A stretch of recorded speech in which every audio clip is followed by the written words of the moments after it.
نحمده ونصلي علی رسوله الکریم اما بعد فاعوذ باللہ من الشیطان الرجیم بسم اللہ الرحمن الرحیم۔ میری تمام ساتھیوں کو نہایت ادب، احترام اور میری محبت کا سلام۔ ایک دفعہ دعا پڑھ کے شروع کریں، اللہم انی اسألک الجنہ یا اللہم انا نسألک الجنہ، اے اللہ میں آپ سے سوال کرتی ہوں کہ مجھے جنت دیجیے گا۔ تو اللہ سبحانہ وتعالیٰ سے سوال کے ساتھ اپنی ریکارڈنگ شروع کریں گے۔ ہوا کیا کہ زیادہ دیر نہ گزری تھی کہ ایک ایک کر کے آراف پر کھڑے سارے لوگ نمٹ گئے۔ اب فیصلہ سنانے کے لیے کچھ بھی باقی نہ رہا، مگر شاید ابھی کچھ ہونا باقی تھا۔ سب اپنی اپنی جگہ پر کھڑے تھے کہ میدان حشر میں ایک جانور لایا گیا۔ یہ جانور بہت موٹا تازہ تھا، جس کے گلے میں رسی پڑی ہوئی تھی اور فرشتے اسے کھینچتے ہوئے عرش کی جانب لے جا رہے تھے۔ اس مینڈے کے بارے میں جب پوچھا گیا تو سالے نے میرے کان میں سرگوشی کرتے ہوئے کہا، یہ موت ہے اور اس کے خاتمے کے لیے آج اسے لایا گیا ہے۔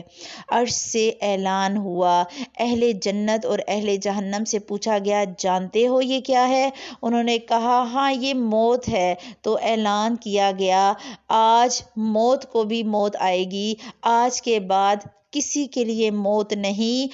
جنت والوں کے لیے ہمیشہ کا ابدی آرام اور جہنم والوں کے لیے ہمیشہ کے لیے ابدی عذاب۔ اور عرش سے اعلان ہوا کہ موت کو موت دی جا رہی ہے، اب نہ ہی کسی جنتی کو موت آئے گی اور نہ ہی کسی جہنمی کو۔ اور اس کے ساتھ ہی فرشتوں نے اس جانور کو الٹایا اور لٹانے کے بعد اسے ذبح کر دیا۔ اہل جنت نے اللہ تعالیٰ کی حمد و ثنا کے ساتھ اس بات کا خیر مقدم کیا، جبکہ اہل جہنم میں صف ماتم بچھ گئی۔ ان کے دل میں امید کی کوئی شمع اگر روشن تھی تو وہ بھی موت کی۔ اس موت کے ساتھ اپنی موت آپ ہی مر گئی۔ یہاں پر میں آپ کو ایک بات بتاؤں کہ حدیث میں آتا ہے کہ اگر جس ٹائم پر، جس وقت پر اس موت کے مینڈے کو ذبح کیا جائے گا، تو اگر خوشی سے مرنا ممکن ہوتا تو اہل جنت جو ہے خوشی سے ہی مر جاتے کہ آج کے بعد تو کبھی موت نہیں آئے گی، اور اگر دکھ سے مرنا ممکن ہوتا تو اہل جہنم دکھ سے مر جاتے۔ اس دن ایسی کیفیت ہوگی، عرش سے صدا آئی، اہل جہنم کو گروہ در گروہ ان کے انجام تک پہنچایا جائے۔ فرشتے تیزی کے ساتھ حرکت میں آ گئے۔ حشر کے بائیں کنارے پر ایک زبردست ہلچل مچ گئی۔ چیخو پکار اور آہو فغاں کے درمیان فرشتے پکڑ پکڑ کر مجرموں اور نافرمانوں کا ایک جتھا بناتے اور انہیں جہنم کی سمت ہانک دیتے۔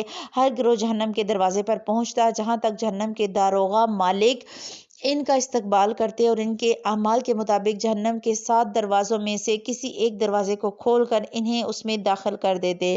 اس دوران وقفے سے عرش کی سمت سے جہنم کو مخاطب کر کے پوچھا جاتا، کیا تو بھر گئی ہے؟ وہ غضبناک آواز میں بولتی، پروردگار کیا اور بھی ہیں؟ ابھی بھی بھیج دیجئے۔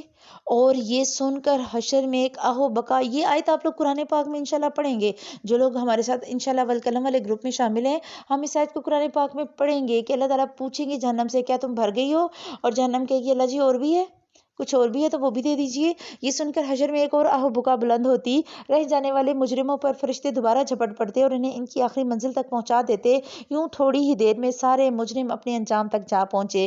اس کے بعد عرش سے ایک صدا بلند ہوئی، اہل جنت کو ان کی منزل تک پہنچا دیا جائے۔ جب یہ حکم صادر ہوا تو میں نے دیکھا کہ کچھ لوگ ابھی تک الٹی سمت میں موجود تھے۔ میں نے سالے سے پوچھا، یہ لوگ کون ہیں؟ ان کو جہنم میں کیوں نہیں پھینکا جا رہا؟ اس نے جواب دیا، یہ منافقین ہیں، یہ جہنم کے سب سے نچلے درجے میں ہوں گے، یہ دنیا میں اللہ کو دھوکہ دیا کرتے تھے۔ آج ان کو نہ صرف بدترین عذاب ملے گا بلکہ ان کو اسی دھوکے کی پاداش میں ان کا انجام بھی ایک دھوکے سے شروع ہوگا۔ دھوکہ مطلب اس نے کہا، یہ لوگ بظاہر یہ سمجھ رہے ہیں کہ ان کو جہنم میں نہیں پھینکا جائے گا اور اہل جنت کے جنت میں داخلے کا حکم ہو گیا ہے، تو شاید اب بھی ظاہری ایمان کی بنا پر چھوڑا جا رہا ہے، مگر یہ ان کی غلط فہمی ہے جو کہ جلدی دور ہو جائے گی۔ یعنی کہ وہ وہاں کھڑے سوچ رہے ہیں کہ آج ہم جنتیوں کے ساتھ جنت میں جائیں گے۔ اسی لمحے میرے کانوں میں الحمدللہ رب العالمین کے نغمے کی انتہائی دلکش صدا آنا شروع ہو گئی۔ یہ حاملین عرش اور دوسرے فرشتے تھے جنہوں نے اپنی خوبصورت آواز میں نغمہ شکر گانا شروع کیا۔ صالح نے مجھے بتایا، یہ حشر کے دن کے خاتمے کا اعلان ہے۔ اس کے ساتھ ہی میدان حشر میں تاریکی پھیلنا شروع ہو گئی، سوائے عرش کے اور کہیں روشنی باقی نہ رہی اور میں کچھ بھی دیکھنے کے قابل نہ رہا۔ میں نے گھبرا کر صالح سے پوچھا، یہ کیا ہو رہا ہے؟ اندھیرا۔ اس نے بڑا مختصر جواب دیا، بھائی یہ تو مجھے بھی معلوم ہے، مگر یہ ہو کیوں رہا ہے؟ یہ اس لیے ہو رہا ہے کہ اس اندھیرے کو عبور کر کے جنت تک صرف وہی لوگ پہنچیں گے جن کے پاس اپنے ایمان اور عمل صالح کی روشنی ہوگی۔ اول قلم والوں کو یاد آ گیا ہوگا پل صراط کی بات ہمارے کل پرسوں کے لیکچر میں تھی، 2 دن پہلے ہم نے جو لیکچر کیا کہ پل صراط کو جب لایا جائے گا تو اس وقت بالکل اندھیرا ہوگا۔ تو یہ اس وقت کی اب کنڈیشن بتائی جا رہی ہے کہ اندھیرا ہوگا اور ہر بندے کے پاس اس کے اپنے اعمال کی روشنی ہوگی۔ یہ کہہ کر اس نے میرے ہاتھ میں میرا نامہ اعمال تھما دیا۔ اس میں ایک عجیب سی روشنی تھی جس کی بنا پر میری آنکھیں دوبارہ روشن ہو گئی اور میں اندھیرے میں واضح طور پر دیکھنے کے قابل ہو گیا۔ ہر شخص کو اس کا نامہ اعمال دے دیا گیا اور یہی نامہ اعمال اب میدان حشر کی سیاہ رات میں روشنی بن چکا۔ اب سوائے منافقین کے ہر شخص کے پاس اپنی روشنی ہے۔ صالح نے میری معلومات میں اضافہ کیا، اب کیا ہوگا؟ میں نے دریافت کیا، اب یہاں سے ہم لوگ نیچے جائیں گے، تمام امتیں اپنے انبیاء کی قیادت میں جنت کی طرف روانہ ہوں گی۔ جنت کا راستہ کس طرف ہے؟ میں نے سوال کیا۔ عرش کے بالکل قریب، عرش کے پچھلے داہنے ہاتھ کی سمت، جہاں آسمان پر جنت کا نظارہ نظر آ رہا تھا، وہیں سے جنت کا راستہ ہے، مگر یہ راستہ جہنم کی کھائی کے اوپر سے گزرتا ہے جہاں ہر سمت اندھیرا ہے۔ جس کے پاس جتنی زیادہ روشنی ہے وہ اتنی ہی آسانی اور تیزی سے جہنم کے اوپر سے گزر جائے گا۔ اس کا مطلب ہے کہ ایک امتحان ابھی بھی باقی ہے؟ نہیں، یہ امتحان نہیں ہے، دنیا کی تمثیل ہے۔ جو جتنا زیادہ خدا کا وفادار اور اطاعت گزار رہا اور زندگی کے پل صراط پر استقامت اور یکسوئی کے ساتھ خدا کی سمت بڑھتا رہا، وہ اتنی ہی آسانی اور تیزی سے جنت کی سمت بڑھے گا۔ لیکن ہلکے یا تیز سارے داہنے ہاتھ والے یہاں سے گزر جائیں گے، سوائے منافقین کے جو ایمان و عمل کی روشنی کے بغیر اس کھائی کو پار کرنے کی کوشش کریں گے اور جہنم کے سب سے نچلے گڑھے میں جا گریں گے جہاں انہیں بدترین عذاب دیا جائے گا۔ اب سمجھ آئیے آپ لوگوں کو؟ اب آپ سوچیں نا، جب آپ یہ والی وائس سنیں گی تو مجھے امید ہے کہ ہمارا عمل ضرور بدلے گا۔ مجھے اتنا مزہ آ رہا ہے اس کو ریکارڈ کرنے میں، اور کئی تو اس کی ریکارڈنگز ایسی تھیں جو میں نے کتنی دفعہ ریکارڈ کی، کیونکہ جب بھی ریکارڈنگ ہوتی تو میں رو پڑتی اور پھر مجھے دوبارہ سے ریکارڈ کرنا پڑتا۔ تو یہ ٹاپک ہی ایسا تھا کہ آپ چاہ کر بھی اپنے آنسوؤں کو نہیں چھپا سکتے، آپ چاہ کر بھی اپنی آواز کو نہیں بدل سکتے۔ تو میں نے جو شروع کی جو جہنم والی اور حشر والی ریکارڈنگز تھیں وہ میں نے بہت دفعہ رپیٹ کی، صرف اس وجہ سے کہ اس میں جہاں پر بھی رونا آتا وہاں سے ریکارڈنگ سٹاپ۔ تو یہ جو پل صراط کا منظر ہوگا، اب آپ اور میں سمجھ جائیں، ابھی بھی ہمارے پاس وقت ہے، اگر ہم آسانی سے جہنم کو گزار کر اس پل صراط کو پار کر کے جنت تک پہنچنا چاہتے ہیں تو ہمیں اس دنیا میں استقامت پر اور ایک دفعہ یکسوئی سے اپنے اللہ کی طرف بڑھنا ہوگا۔ ہم اللہ کی طرف ایک قدم اٹھائیں گے تو میرے اللہ کا وعدہ ہے وہ 10 قدم آگے آ جائے گا۔ تو اللہ نے کہا کہ اس دن پل صراط پہ گزرے بغیر کوئی چارہ نہیں۔ اب عبداللہ سوال کر رہے ہیں میرے گھر والے میرے ساتھ ہوں گے؟ اور صالح نے 2 ٹوک جواب دیا، یہ آخری سفر سب کو تنہا طے کرنا ہے، پھر وہ گروہ در گروہ جنت میں جانے والی بات کا کیا ہوگا؟ گروہ در گروہ کا مطلب یہ ہے کہ ہر امت اپنے نبی کی سربراہی میں جنت کے دروازے تک پہنچے گی، مگر جنت میں داخلہ فردن فردن اپنے ذاتی اعمال کی بنیاد پر ہوگا۔ پھر اس نے قدر توقف کے بعد پوچھا، کیا تم ابھی بھی کوئی تماشا دیکھنے میں دلچسپی رکھتے ہو؟ میرے ہاں کہنے سے قبل ہی وہ مجھے لے کر تیزی سے آگے بڑھ گیا، یہاں تک کہ ہم ایک ایسی جگہ آ گئے جہاں لوگوں کے پاس بے حد تیز روشنی تھی، ان کی روشنی ان کے آگے آگے اور دائیں سمت میں ان کے ساتھ ساتھ چل رہی تھی۔ وہ بلند آواز سے کہہ رہے تھے، اے ہمارے رب، ہمارے نور کو پورا رکھیے اور ہمیں معاف کر دیجئے، تو ہر چیز پر قادر ہے۔ اب آپ کو دعا یاد آ گئی ہوگی، ربنا اتمم لنا نورنا واغفر لنا۔ کیا دعا مانگ رہے ہوں گے اس ٹائم تمام انبیاء؟ اے ہمارے رب، ہم پر ہمارے نور کو مکمل کر دیجئے، واغفر لنا، اور ہمیں بخش دیجئے، انک علی کل شیء قدیر، بے شک تو ہر چیز پر قادر ہے۔ اور میں صالح سے پوچھے بغیر ان لوگوں کو پہچان گیا، یہ صحابہ کرام تھے، ان سب سے آگے اللہ کے نبی صلی اللہ علیہ وسلم تھے جن کی ذات خود سراپا نور بنی ہوئی تھی۔ میں انہی لوگوں کی پیروی میں انہی کے الفاظ دہرانے لگا، یہ وہ قرآنی دعا تھی جو میں پوری زندگی پڑھتا رہا تھا۔ اب سوچیں آپ کو اور مجھے یہ دعا آتی ہے؟ سوچیں ذرا، آپ کو آتی ہے ربنا اتمم لنا نورنا واغفر لنا؟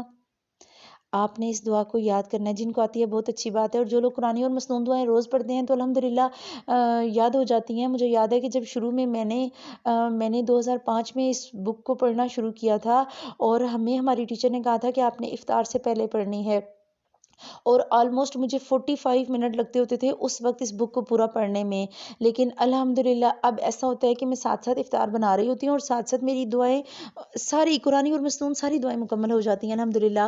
اب ہارڈلی مجھے 15 سے 20 منٹ لگتے ہیں، اور دماغ میں پہلے یہ ہوتا تھا کہ میں عربی پڑھتی تھی اور اس کے ترجمے کو پڑھتی تھی، اب یہ ہوتا ہے کہ میں عربی پڑھتی ہوں اور ترجمہ الحمدللہ آتا ہے، تو وہ ترجمہ خود بخود دماغ میں گھوم رہا ہوتا ہے۔ تو آپ نے یاد کرنا ہے، اور ہمارا انشاءاللہ تعالیٰ یہ جب گروپ یہ بک مکمل ہوگی تو جو لوگ آپ لوگوں میں سے یہ قرآنی اور مصنون دعائیں یاد رکھنا چاہتے ہوئے، یاد کرنا چاہتے ہوئے، ہم ان کے لیے اسی گروپ میں قرآنی اور مصنون دعائیں بھی انشاءاللہ شروع کریں گے، لیکن جو کرنا چاہتے ہوئے ان کے لیے یا پھر ان کے لیے ایک نیا گروپ بنا دیں گے، تاکہ ہم نا یہ ساری کی ساری قرآنی اور مصنون دعائیں پڑھ سکیں، تاکہ ہم بھی عبداللہ کی طرح قیامت والے دن جب سب لوگ یہ دعا پڑھیں ہوں، ہمیں بھی یہ دعا آتی ہو۔ ہمیں تبھی یہ آئے گی جب ہم دنیا میں پڑھتے ہوں گے، لیکن اس دعا کو پڑھنے کا وقت تو اصل میں اب آیا تھا۔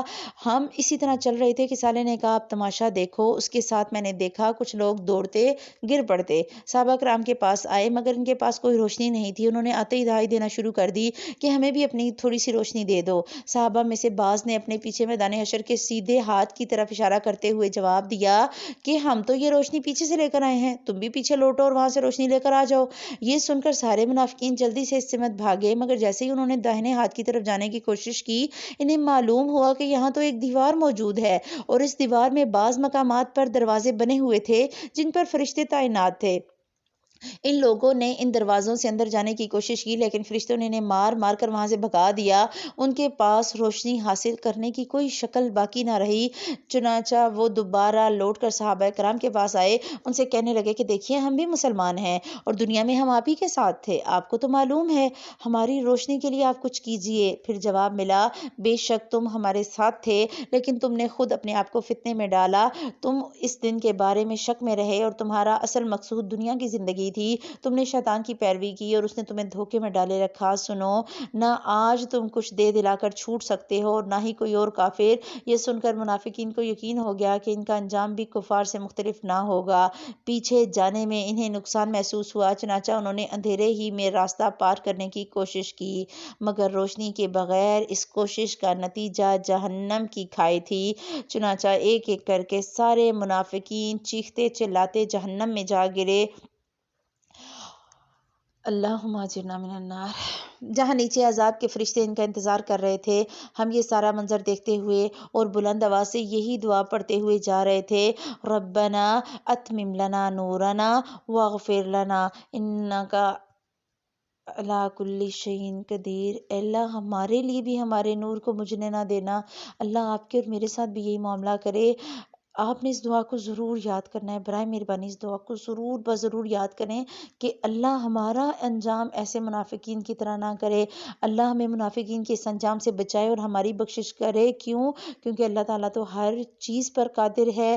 اب کیا ہوا کہ ہم نے جہنم کی کھائی کو تو بہت اطمینان اور آرام سے عبور کیا۔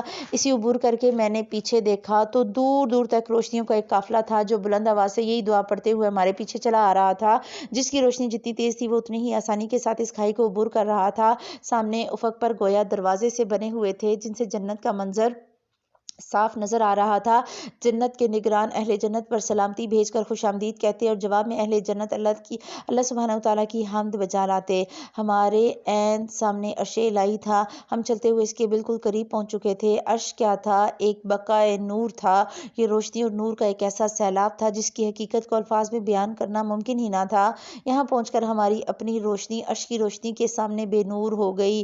عرش کے گرد صف در صف فرشتوں کی قطاریں تھیں جو مؤدبانہ انداز میں ہاتھ باندھے اور الحمدللہ رب العالمین کا نغمہ بلند آواز میں پکار رہے تھے۔ ہم بالکل قریب پہنچے تو میں نے دیکھا کہ فرشتوں نے اپنے بیچ میں سے جگہ چھوڑ رکھی تھی جس سے گزر کر لوگ قطار در قطار عرش کے نیچے داخل ہو رہے ہیں۔ ہم قریب پہنچے تو آواز آئی، میرے بندو تمہیں خوش آمدید، تم آج ختم نہ ہونے والی بادشاہی میں داخل ہو رہے ہو، اپنے رب کی سلامتی میں تم ہمیشہ کے لیے داخل ہو جاؤ۔ آپ کو یاد آ گئی ہوگی سورہ یاسین، اور سورہ یاسین میں آپ روز پڑھتی ہیں سلام قولا من رب الرحیم، اللہ تعالیٰ سلامتی بھیجیں گے اور اللہ آپ کو اور مجھے یہ سلامتی نصیب کرے ہم فرشتوں سے گزر کر آگے بڑھے تو میں نے سالے کی طرف سوالیہ انداز میں دیکھا۔ اس نے وضاحت کرتے ہوئے کہا، جنت کا راستہ عرش کے نیچے سے ہو کر داہنی طرف کو مڑ کر آئے گا۔ مگر ہم عرش کے نیچے کیوں جا رہے ہیں؟ براہ راست سیدھی طرف مڑ جائیں۔ صالح ہنس کر بولا، تم ہر بات وقت سے پہلے سمجھنا چاہتے ہو۔ خیر میں بتاتا ہوں، عرش کے نیچے جا کر انسان کا آخری تزکیہ ہو جائے گا۔ مگر تزکیہ تو ہم دنیا میں کرتے تھے۔ تزکیہ یعنی پاکی حاصل کرنا۔ دین کے ہر عمل کا مقصد ہوتا ہے۔ دین کی پوری جدوجہد اسی لیے تھی کہ انسان کا نفس پاک ہو جائے۔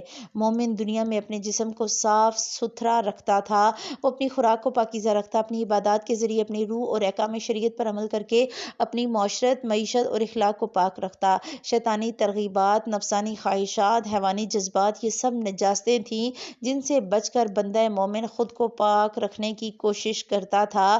یہ دنیا میں اہل ایمان کی کوشش تھی، جس کا بدلہ آج رب کی پاکیزہ جنت میں داخلے کی صورت میں دیا جا رہا ہے۔ اب آپ کو یاد آ گئی ہوگی دعا، ابھی کچھ دن پہلے ہم نے پڑھی ہے، اللہم آت نفسی تقواہا۔ جو لوگ والقلم کے تفسیر والے گروپ میں ہیں، آپ کو یاد ہوگا ہم نے کچھ دن پہلے پڑھی کہ اللہ کے نبی صلی اللہ علیہ وسلم دعا کرتے تھے کہ اے اللہ مجھے میرے نفس کا تقوی عطا فرما، وَزَكِّهَا أَنْتَ خَيْرُ مَنْ زَكَّاهَا، اور یہ تو اس کو پاک کر دے کیونکہ تو ہی بہتر پاک کرنے والا ہے۔ تو آپ نے اور میں نے یہ ساری دعائیں، آپ دیکھیں ہم نے اس بک میں اس سے ریلیٹڈ کتنی ایسی باتیں پڑھی اور کتنی دعائیں میں نے آپ کو بتائیں۔ اگر ہمیں یہ دعائیں یاد ہو جائیں اور یہ دعائیں ہماری زندگی کا حصہ بن جائیں تو پھر کیا ہی بات ہے۔ اللہ تعالیٰ کہہ رہے ہیں، اچھا فرشتہ پھر بتا رہا ہے کہ یہ دنیا میں اہل ایمان کی کوشش تھی جس کا بدلہ آج اسے ملا ہے، لیکن اس پاک جنت میں داخلے سے پہلے اللہ سبحانہ تعالیٰ بذات خود اہل ایمان کو پاک کریں گے، اور جس کے بعد ان کی روح، جسم اور اخلاق ہر ناپاکی سے دھل جائے گی۔ کیا مطلب؟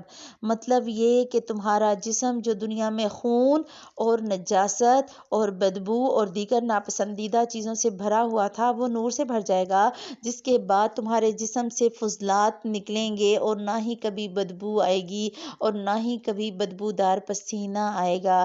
تمہاری سانس سے خوشبو آئے گی، پیشاب و پاخانے کی حاجت نہ رہے گی، خوشبودار پسینہ آئے گا۔ تمہارے ناک اور کان اور آنکھ اور منہ اور جسم سے کوئی گندگی نہ نکلے گی۔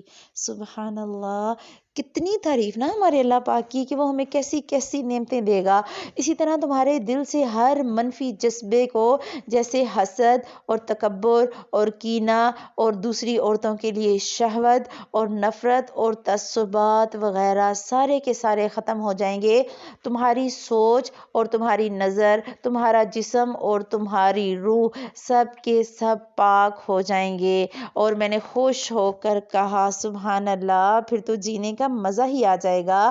یہی نہیں بلکہ تمہاری صلاحیتیں اور طاقتیں غیر معمولی طور پر بڑھ جائیں گی۔ تمہیں نیند کی ضرورت بھی نہ ہوگی اور نہ ہی آرام کی۔ نہ تم تھکو گے اور نہ تم نڈھال ہوگے، نہ تم بور ہوگے اور نہ تم بیزار ہوگے، نہ تم ڈپریس ہوگے اور نہ ہی تم ٹینشن کا شکار ہوگے۔ تم جتنا چاہو گے اتنا کھاؤ گے، تم جتنا چاہو گے اتنا پیو گے، نہ تمہیں یہاں بدہضمی ہوگی اور نہ تمہیں بیت الخلاء جانے کی حاجت ہوگی۔ تمہارے اندر طاقت کا خزانہ بھر جائے گا، تم ہمیشہ کے لیے صحت مند اور جوان ہوگے، تم ہمیشہ کے لیے سب سے بڑھ کر حسین اور خوبصورت ہو جاؤ گے کہ جس کی حد ہی نہیں۔ یہ تمہاری چند اندرونی کیفیت کا بیان ہے، خارج کی نعمتیں اور درجات تو ابھی سامنے آئیں گے۔ کیا سب کے ساتھ یہی ہوگا؟ ہاں، سب کے ساتھ یہی معاملہ ہوگا، البتہ جس کے اعمال جتنے زیادہ ہوں گے اس کی طاقت، حسن اور کمال اتنا ہی زیادہ ہوگا۔ اور بے اختیار میرے منہ سے نکلا، الحمدللہ رب العالمین۔ اور ہم یہ گفتگو کرتے ہوئے عرش کے بالکل قریب پہنچ چکے تھے۔ صالح نے یہاں پہنچ کر کیا کہا، یہ ہم انشاءاللہ کل پڑھیں گے۔ اور اب آپ دیکھیے گا، آپ نے اور میں نے دیکھا کہ اس بک میں جہاں جہاں پر بھی بات آئی، ہمیشہ بات میں ہر چیز حسن کے درجے پر تب آئی جب جو بندہ جتنا دنیا میں محنت کرتا تھا، دنیا کی محنت اتنا ہی آخرت کا رزلٹ۔ تو اللہ سبحانہ تعالیٰ کی سبحانہ تعالیٰ کی اتنی حمد و ثنا کریں کہ اللہ ہمیں بھی ایسے مرتبوں پر فائز کرے، اللہ ہمیں بھی اپنا اور اپنے نبی کا دیدار دے۔ سبحانک اللہم و بحمدک، نشہد ان لا الہ الا انت، نستغفرک و نتوب الیک۔ السلام علیکم و رحمۃ اللہ وبرکاتہ۔